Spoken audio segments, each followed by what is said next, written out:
Olá galerinha, tudo bem com vocês? Sejam bem-vindos a mais um vídeo. E no vídeo de hoje nós vamos aprender a como desenhar o escudo do Vitória, esse tradicional time da Bahia que faz rivalidade com o próprio Bahia e que foi um pedido aqui de um inscrito. Ele me pediu faz um tempo, eu coloquei na lista, demorou, mas chegou.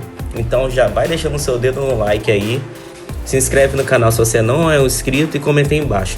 Qual é o time que você torce? É o Vitória? É outro time? Eu particularmente torço pelo Flamengo, mas como eu sempre falo sobre futebol, eu respeito todos os times. Então, sem mais enrolação, pega o lápis, pega a folha e bora desenhar.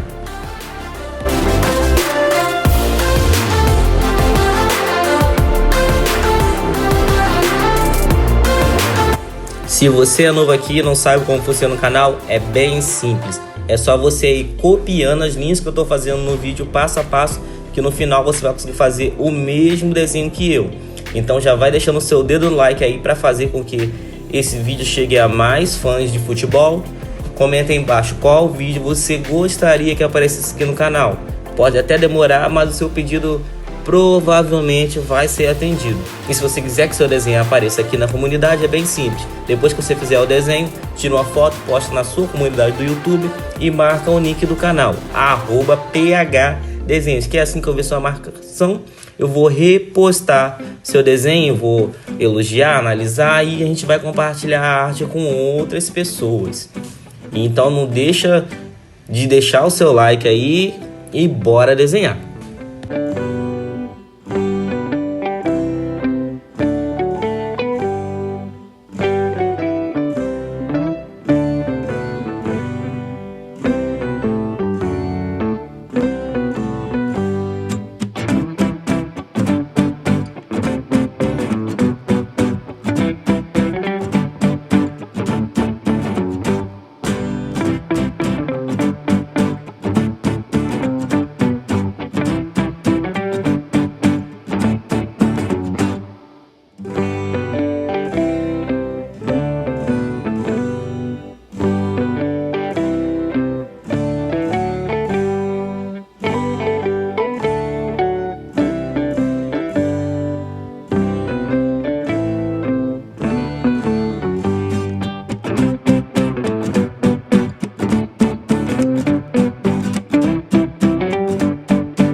Então é isso, pessoal. Muito obrigado por ter assistido o vídeo até aqui.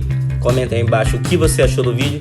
Assista os outros vídeos que estão aparecendo pra você aí no card. Valeu, tchau, fui.